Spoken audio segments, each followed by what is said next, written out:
Dans cette vidéo, nous allons voir pourquoi les primitives sont très utiles pour résoudre des problèmes de physique-chimie. Avant de se lancer à proprement parler dans ces problèmes, regardons un problème de mathématiques. On va se demander comment faire pour trouver une fonction grand F, qui est une primitive de la fonction qui a t associe 2t, et qui vérifie f de 0 égale 4. Pour résoudre cette question, faisons un cahier des charges que la fonction grand F doit respecter. Qu'est-ce que la fonction grand F doit vérifier? Tout d'abord, grand F est une primitive de la fonction 2t, donc elle doit être dérivable, et grand f' de t doit être égal à 2t pour tout t. Ça, c'est la première condition. La deuxième condition, c'est que grand f de 0 doit être égal à 4. On se retrouve donc avec un problème de maths qui est de trouver une fonction qui vérifie une condition sur sa dérivée et une condition sur sa valeur en un point. Un tel problème de mathématiques s'appelle un problème de Cauchy, en référence à Louis-Augustin Cauchy, certainement le mathématicien français le plus influent de tous les temps. Un problème de Cauchy consiste donc à trouver toutes les fonctions qui vérifient deux conditions. La première condition porte sur la dérivée de la fonction, on l'appelle l'équation différentielle. La deuxième condition porte sur la valeur que prend la fonction en un point, on l'appelle la condition initiale. Résolvons à présent notre problème de Cauchy. Comme f' de t doit être égal à 2t, cela signifie que grand F est une primitive de la fonction de t. Nous savons trouver une primitive de 2t. Il s'agit de la fonction qui a t associe t au carré. On peut donc déduire que f de t est nécessairement de la forme f de t égale t carré plus c, où c est une constante. Pour trouver la valeur exacte de cette constante c, il va falloir utiliser la condition initiale. Nous savons que f de 0 est égal à 4. Or, f de 0, c'est aussi égal à 0 au carré plus c, grâce à la formule que nous venons de trouver. Donc f de 0 est égal à c. Donc c égale 4. En conclusion, nous savons que la seule fonction qui est solution du problème de Cauchy est la fonction f de t égale t au carré plus 4. Les physiciens et les chimistes se servent régulièrement de cette méthode pour résoudre des problèmes de Cauchy qui surviennent dans leur discipline. Pour comprendre comment ces problèmes surviennent, rappelons-nous à quoi sert la notion de dérivée pour les physiciens. En mathématiques, nous avons vu ce diagramme, qui lie une fonction avec sa dérivée à droite et avec sa primitive à gauche. Les physiciens voient plus souvent ce diagramme de la manière suivante. Pour eux, les fonctions qui sont utiles à étudier sont les fonctions de position, de vitesse et d'accélération d'un objet. Imaginons un problème de physique où la position d'un objet en fonction du temps est modélisée par une fonction y. Vous avez vu dans le cours sur la dérivation que la dérivée de cette fonction est en fait la vitesse de l'objet. Si on dérive maintenant la fonction vitesse, on obtient la fonction accélération. L'accélération, c'est la vitesse de la vitesse, si vous préférez. Voyons ça tout de suite sur un exemple de physique-chimie que nous allons résoudre en utilisant des mathématiques et un problème de Cauchy. Dans cet exercice, on suppose qu'un automobiliste quitte au temps t égale 0 une barrière de péage autoroutier. Il se met alors à accélérer de manière linéaire jusqu'à atteindre la vitesse de 2 km par minute, c'est-à-dire 120 km/h, et à ce moment-là seulement, il arrête d'accélérer et maintient sa vitesse constante. On suppose que sa fonction vitesse est donnée par v de t égale 2t entre 0 et 1, ça c'est la phase d'accélération, qui commence juste après la barrière de péage et qui s'arrête au bout d'une minute. Et v de t est égal à 2, au-delà de t est égal à 1. Cette phase correspond au moment où l'automobiliste a atteint sa vitesse de croisière et continue de rouler à la vitesse constante de 2 km par minute. Le tracé de la fonction vitesse ressemble donc à ça. Nous avons ici la phase d'accélération et ici la phase de vitesse de croisière. Le but de cet exercice est de savoir à quelle distance l'automobiliste sera 10 minutes exactement après avoir quitté la barrière de péage. Les questions de cet exercice sont les suivantes. Il y en a 9. 1. Quelle est la valeur de y de 0 ? 2. Quelle est la relation entre y et v ? 3. Là, il va falloir trouver le problème de Cauchy vérifié par y entre 0 et 1, c'est-à-dire pendant la phase d'accélération. 4. Là, il va falloir résoudre le problème de Cauchy.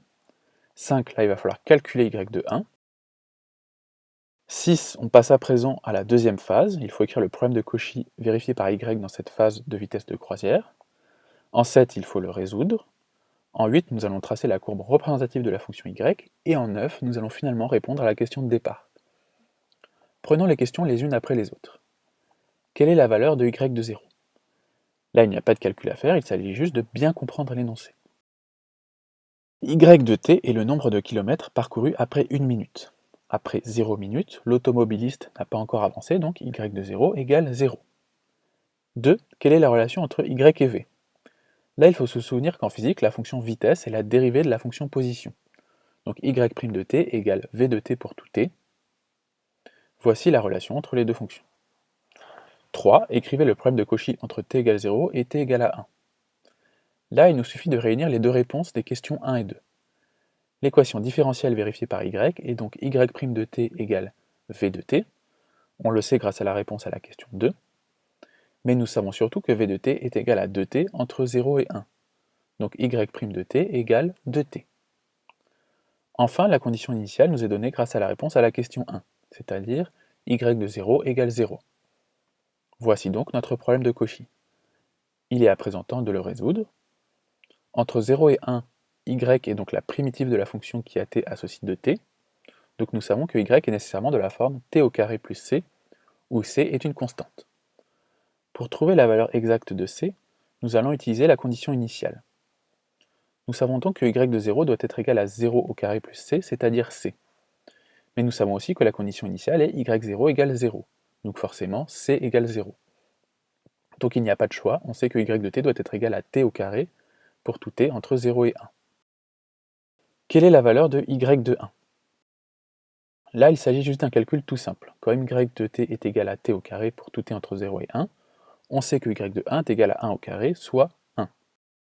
6. On passe désormais à la phase de vitesse de croisière et on se demande le problème de Cauchy que vérifie y entre 1 et 10. A nouveau, on sait que y' de t est égal à v de t. Mais au-delà de t égale à 1, la fonction v est désormais égale à 2. Donc y' de t est égal à 2. La condition initiale est désormais la plus petite valeur de notre intervalle d'étude, c'est-à-dire 1. Grâce aux réponses aux questions précédentes, nous savons que y de 1 est égal à 1. 7. Nous allons à présent résoudre ce problème de Cauchy. Nous savons que sur 1, 10, la fonction y est une primitive de la fonction qui a t associe 2. On connaît une primitive de 2, il s'agit de la fonction 2t, donc y de t est nécessairement de la forme 2t plus c, où c est une constante. On cherche à présent la valeur de c en utilisant la condition initiale. La condition initiale porte sur la valeur de y de 1. D'après la formule que nous venons de trouver, y de 1 est égal à 2 fois 1 plus c, c'est-à-dire 2 plus c. Or, la condition initiale nous impose que y de 1 est égal à 1. On en déduit que 2 plus c doit être égal à 1, ce qui équivaut à c égale moins 1. Ainsi, on sait que y de t est égal à 2t moins 1 pour tout t entre 1 et 10. Nous allons tracer la courbe représentative de la fonction f. J'ai commencé par rappeler en vert le tracé de la fonction vitesse que nous avons vu plus tôt.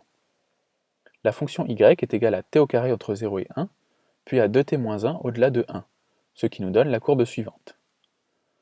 On s'aperçoit qu'entre 0 et 1, nous avons bien une phase d'accélération, puis entre 1 et 10, une phase à vitesse constante, puisque la courbe prend la forme d'une ligne droite. 9. Combien l'automobiliste a-t-il parcouru de kilomètres au bout de 10 minutes? Pour répondre à cette question, il suffit de se rappeler de l'expression de la fonction y. On voit que y de t est égal à 2t moins 1 entre 1 et 10. Donc y de 10 est égal à 2 fois 10 moins 1, soit 19. L'automobiliste a donc parcouru 19 km au bout de 10 minutes. Voilà pour ce cours. Les deux informations principales à retenir de cette vidéo sont, dans un premier temps, ce diagramme qui montre comment dérivées et primitives sont liées à des problèmes de physique, et enfin la méthode que nous avons vue pour résoudre un problème de Cauchy, et pour retenir ça, la meilleure manière de faire, c'est de s'exercer. C'est pourquoi je vous propose un petit exercice à faire chez vous, à tête reposée. Si vous voulez le faire, je vous laisserai faire un arrêt sur image sur les deux dernières diapositives de cette vidéo pour noter l'énoncé, et moi, je vous mets le corrigé dans la description de cette vidéo. Bon courage!